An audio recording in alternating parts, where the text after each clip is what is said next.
안녕하세요. 황필구 신부입니다. 여러분들 부활 축하드립니다. 2020년 부활은 조금 쓸쓸하게, 물론 기뻤지만 다소 수수하게 텅 빈 성당에서 지낼 수밖에 없었지만, 올해는 아주 성대하게 성삼일 전례부터 해서 부활대축일까지 정말 아름답게 치를 수가 있었어요. 더욱더 감사하는 마음으로 여전히 부활 8회 축제를 지내고 있는데, 본당에서는 신부님들 또 수녀님들이 엠마오 간다라고 표현하는데, 성삼일 전례랑 부활까지 해서 일이 굉장히 많잖아요. 물론 아직까지 복사단은 없고 성가대도 몇 명만 노래하고 하니까 지휘자, 반주자, 솔로들만 고생했지만, 꽃장식도 더 화려하게 하고 부활맞이 대청소도 하고 신부님들도 사순시기부터 해서 여러 가지 이렇게 신경 쓸 게 많았기 때문에 며칠 이렇게 쉬어요. 그래서 엠마오 간다라고, 누가 처음 쓰기 시작한 표현인지는 모르지만 어쨌든 그래서 저도 옆본당 신부님들하고 해서 멀지 않은 곳에서 조용히 조금 쉬다가 돌아왔습니다. 일상에서 벗어나서 주님의 현존을 형제들과 함께 감사하면서 이렇게 나눴던 시간이었어요. 저 개인적으로는 그동안 제가 거의 못 쉬었기 때문에 휴일도 없이 거의 매일 밤 늦게까지 일하다가 며칠 이렇게 숨 돌릴 수 있는 그런 좋은 휴식이었습니다. 자, 이제 돌아왔으니까 다시 여러분들과 함께 열심히 공부하고 또 은총의 부활 시기를 보내도록 해야겠죠? 자, 지난 시간까지 해서 교회 첫 4번째까지의 보편 공의회에 대해서 공부를 했어요. 당시에 어떤 이단 사상들이 있었는지, 또 어떤 행정적인 문제들도 있었는지까지 살펴보고, 또 어떻게 교회는 정통 교리를 지켜냈는지도 알아봤어요. 지금은 우리가 당연하게 알고 있는 기초 교리 지식이지만 당시엔 그런 것들조차 받아들이기가 힘들었단 말이에요. 그래서 이단을 주장하는 사상가들이 나와서 교회에 분열을 가져왔다라는 사실은 안타깝지만, 그런 과정을 통해서 교회는 교리를 더 명확하게 다지고 또 가르칠 수 있게 된 계기가 됐다라는 부분도 엄연한 진실이에요. 그 이후에도 그런 비슷한 마치 성장통과 같은 역사 속의 사건들은 끊임없이 일어나게 되는데, 함께 천천히 알아보도록 할 겁니다. 자, 그럼 오늘 강의 시작할게요. 전에 신약 성경 경전화 과정에 대해서는 이미 공부를 했었어요. 신약 성경이라고 하면 복음서, 사도행전, 서간, 그리고 묵시록 이렇게 해서 총 27권인데, 성경이 처음부터 27권의 성경만 있었던 건 아니고 특별한 기준을 통해서 채택된 거라고 했어요. 예수님의 메시지를 직접적으로 전달하고 있는가, 성경 전체를 통해 드러나야 하는 하느님의 말씀 본질의 방향성에서 벗어나지는 않는가 하는 그런 조건들이 있었다라고 했어요. 신약 성경은 어떤 언어로 쓰여졌었죠? 그리스어, 그렇죠? 1세기에 거의 다 쓰여진 것이고, 당시엔 헬레니즘 영향력이 지배적이었기 때문에 가장 통용성이 뛰어난 그리스어로 쓰여져서 더 많은 사람들에게 복음이 전해질 수 있도록 했어요. 구약 성경은 히브리어로 쓰여졌었는데 유대 민족도 점점 자기네 모국어를 잊어버리고 그리스어가 더 편해져 버리니까 구약 성경도 그리스어 번역본을 만들어냈는데, 그걸 뭐라고 한다고 그랬죠? 70인역 셉투이전트 그리스어 번역본. 자, 이제 4세기경 지중해를 중심으로 로마 제국 내에서는 어떤 언어가 가장 많이 통용됐겠어요? 라틴어죠. 라틴어. 로마의 주교이면서 교황이 거주하는 사도들의 성지 로마에서도 라틴어가 공식적인 언어이고, 뿐만 아니라 말 그대로 대중이 쓰는 언어가 라틴어였단 말이에요. 그래서 이제는 성경도 라틴어 번역본이 생겨나요. 선교사들이 전도를 하면서 그리스어를 모르는 사람들 위해서 성경을 쉽게 라틴어로 번역해서 쓰고 그랬단 말이에요. 근데 그 사람들이 번역 전문가도 아니고 성서학자도 아니잖아요. 또 이렇게 쉽게 번역을 하다 보면은 너무 지나치게 구어체로 써버리는 거예요. 그래서 웬만한 어려운 단어들은 그냥 임의대로 막 바꿔버리고, 우리가 니케아 공의회 때 배웠죠? 호모우시우스랑 호모이우시우스랑, 물론 성경에 나오는 언어는 아니지만 한 글자 차이인데 얼마나 그 난리를 피워가면서 오랜 시간 사람들이 목숨을 걸었어요. 근데 하느님의 말씀인 성경에서 단어를 그렇게 빼고 뭐 더하고 막 마음대로 바꾸고 번역을 하면 의미가 완전히 왜곡돼 버리잖아요. 안 되겠죠. 그래서 교황 다마소 1세가 공식적으로 제대로 된 라틴어 성경 프로젝트를 지시하는데 누구라고 그랬죠? 예로니모가 그 작업을 맡도록 합니다. 예로니무스 뭐 같은 이름이고 영어식으로 발음하면 제롬 뭐 이렇게 돼요. 그리고 그 라틴어 성경을 불가타라고 부른다고 했죠. 자, 그래서 오늘 이 예로니모 성인과 성경 라틴어 번역본 불가타에 대해서 얘기해 볼 거예요. 예로니모 성인은 우리가 흔히 생각하는 성인들의 인품, 이를테면 자상하고 겸손하고 과묵하고 뭐 그런 저 같은 그런 스타일이 전혀 아니었어요. 오히려 자신만만하고 자신의 생각을 폭풍처럼 쏟아내고 쓴소리도 참지 않고 내뱉어 버리는 돌직구의 그런 성품의 소유자였어요. 이단 사상가들을 상대로는 뭐 말할 것도 없고 본인 기준의 위선자들이나 비신앙인들을 가차없이 꾸짖고 더 나아가서는 우리가 지금 훌륭한 성인 또 교회 학자라고 공경하는 인물들한테도 예를 들면 요한 크리소스토모, 뭐 암브로시오, 바실리오, 아우구스티노 이런 분들한테도 뭔가 마음에 안 든다 싶으면 그냥 욕을 쏟아 부어버리던 그런 사람이었어요. 자, 예로니모는 달마티아의 아킬레이아 근처 스토리도니아라는 곳 출신이에요. 지금의 크로아티아예요. 347년경에 태어났으니까 시기적으로는 니케아 공의회랑 콘스탄티노폴리스 공의회 그 사이 시기에 태어난 거죠. 귀족 집안에서 부유하게 자랐어요. 12살 때 이미 로마로 유학을 가서 수사학, 라틴어, 또 고전 문학을 공부합니다. 그때 스승은 당시 최고의 문법학자로 유명했던 도나투스였어요. 그러다가 19살에 세례를 받아요.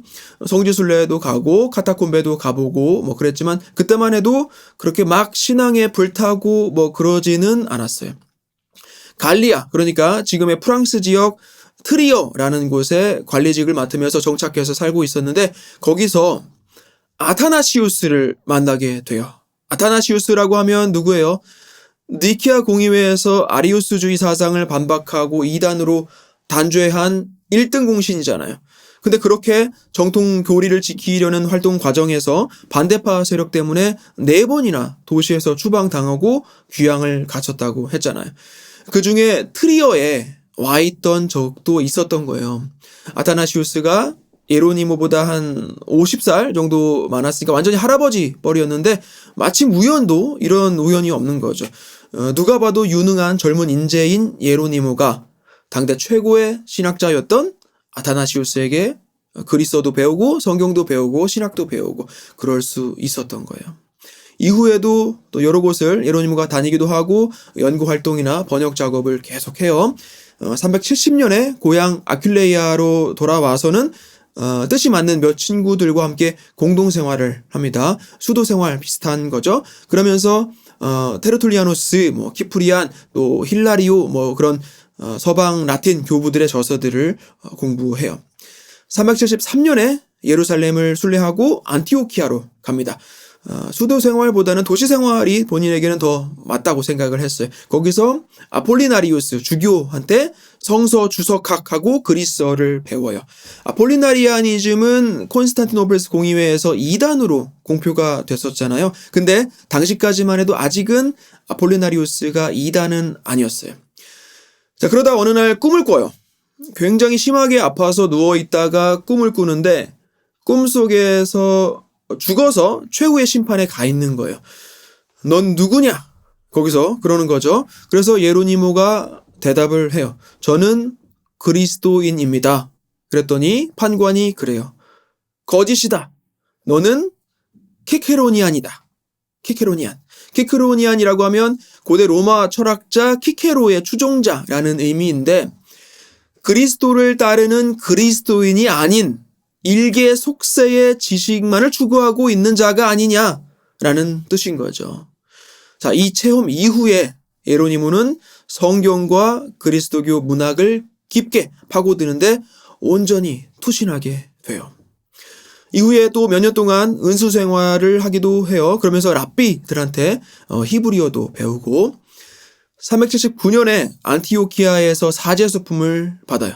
별다른 사목 활동을 하지는 않고 계속 공부만 한 것 같아요.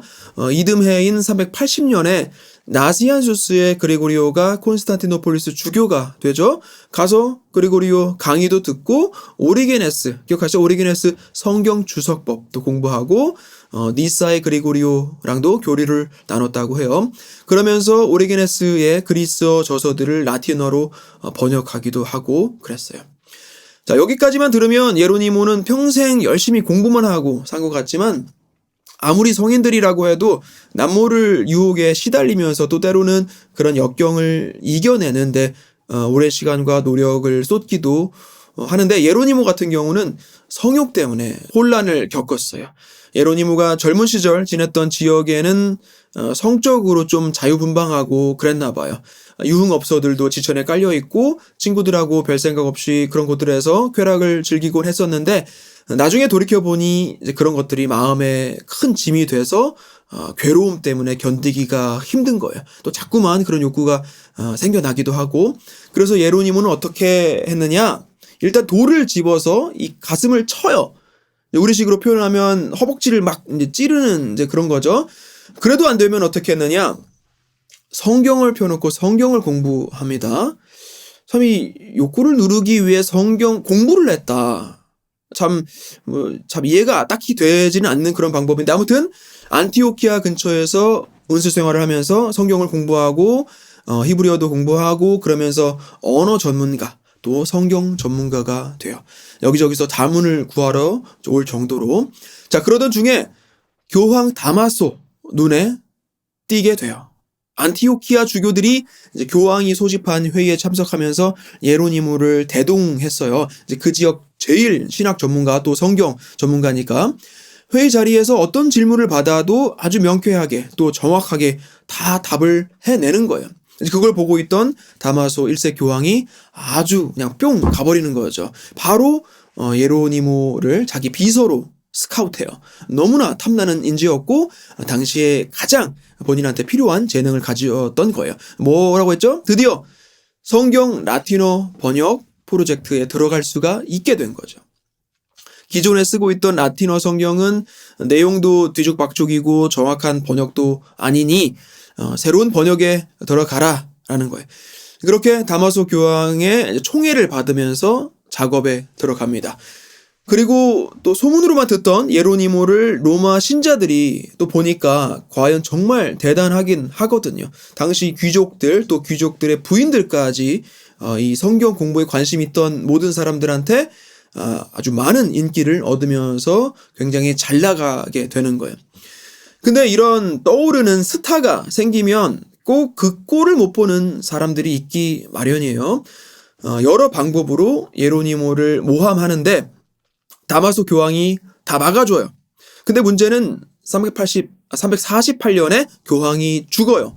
그리고 새로운 교황은 예로니모를 별로 마음에 들어하지 않는단 말이에요. 그러니까 이제 그동안 예로니모를 싫어했던 인간들이 다시 이제 들이대기 시작하는 거죠. 결국 어쩔 수 없이 예로니모는 로마를 떠나서 팔레스티나의 예루살렘으로 갑니다. 그러면서 한마디 딱 해요. 바빌로니아에서 예루살렘으로 가는구나. 그래요. 로마를 두고 바빌로니아라고 아주 침 딱 뱉으면서 돌아선 거예요. 근데 그때 같이 따라 나섰던 사람이 성녀 파울라예요. 성녀 파울라. 로마 공화정 시절에 고위 정치인 집안 출신 귀족이었는데 당시에는 이미 미망인이었고 자식들도 있었는데 딸 에우스토키움하고 같이 예로니모를 따라 나서요.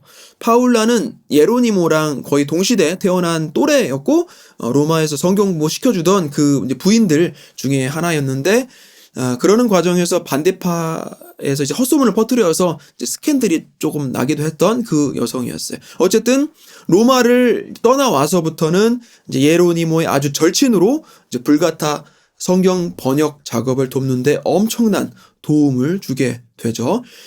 셋이 그렇게 로마를 떠나서 먼저 예루살렘 성지 순례를 하고 이집트로 갑니다. 거기서 알렉산드리아 학자들을 만나고 수도승들도 찾아가서 만나요.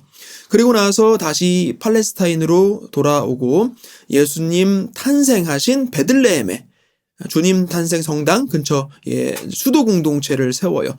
파울라가 귀족 출신이었고 돈이 많았기 때문에 그게 가능했던 거죠. 파울라는 여자 수도 공동체 원장을 맡고 예로니모는 남자 수도회를 맡게 돼요. 당시에 어떤 엄격한 규율에 따라 막 절제된 금욕주의 수도 생활을 하는 그런 공동체들이랑은 좀 색깔이 달랐어요. 예로니모는 계속해서 히브리어 연구도 하고 성경 번역 작업도 하고 학생들한테 라틴어나 그리스어, 히브리어도 가르치고 하는 그런 마치 학교 같은 그런 곳이었어요. 거기서 이제 파울라랑 이제 딸인 에우스토키움이 그 이제 필사 작업도 돕고 주석 작업도 도와주고 그랬던 거예요. 386년부터 404년까지 18년 동안 성경 번역 작업에 몰두합니다. 70인역 셉투이전트 그리스어 번역본을 토대로 하면서 동시에 히브리어 원문에 가까운 번역을 하려고 애를 많이 써요. 라틴어, 그리스어, 히브리어에 다 능통했기 때문에 가능한 작업이죠. 예로니모에 관한 그 유명한 전설이 하나 있어요. 전설이에요.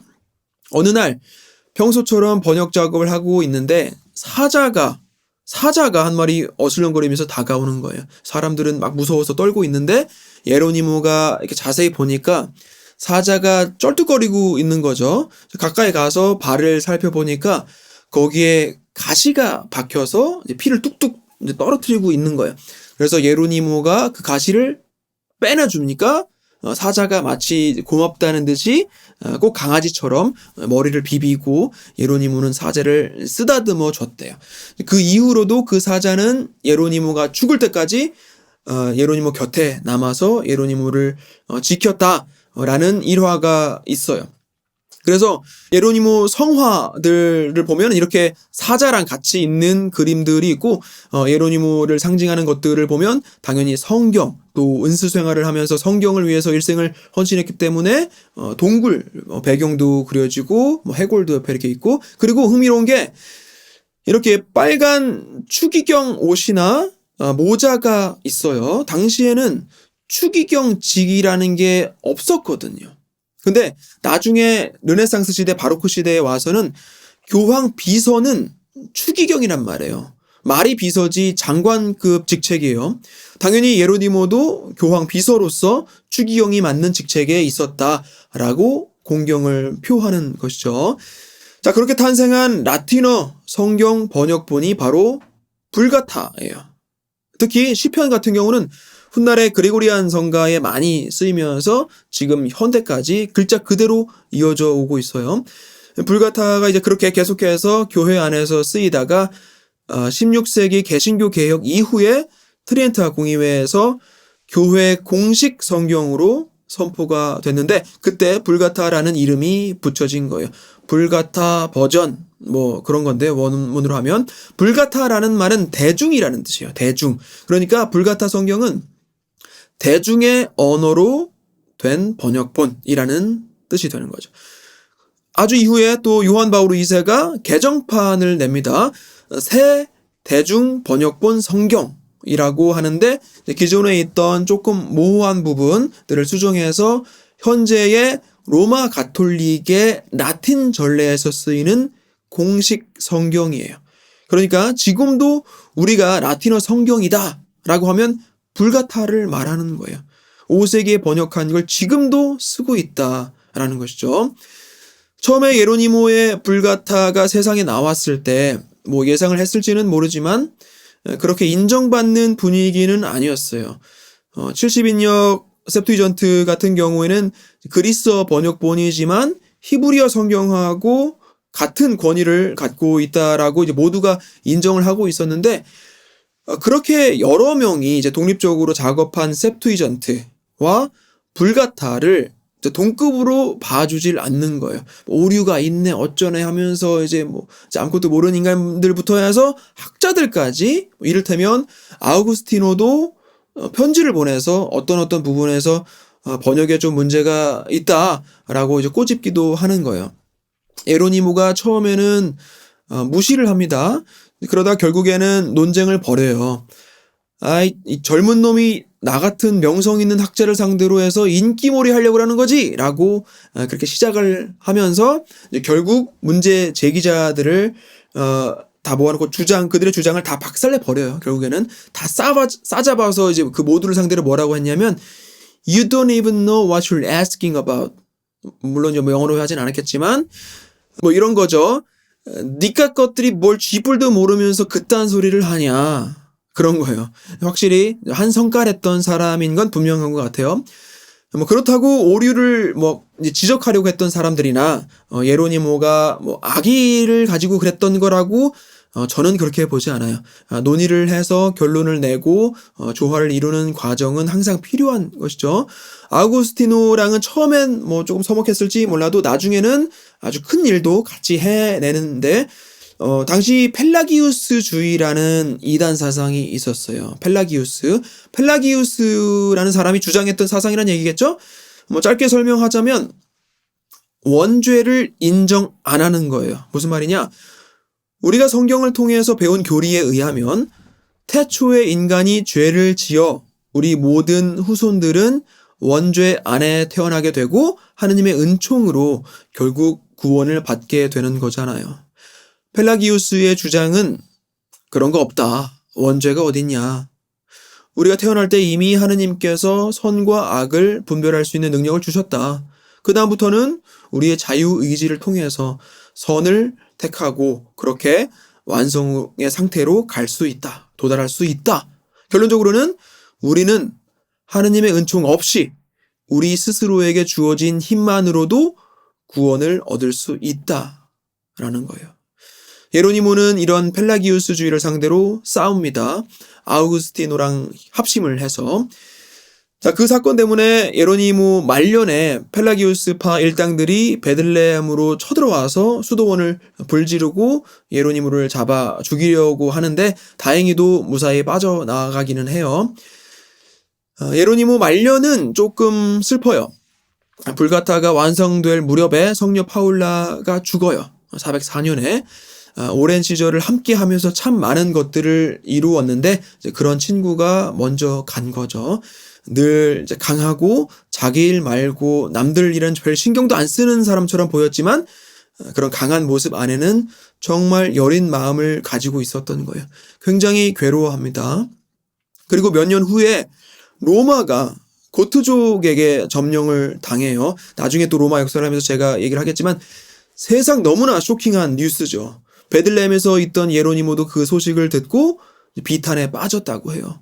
이렇게 말했대요. 세상을 통치하던 로마가 무너질 거라고 누가 상상이나 했겠는가.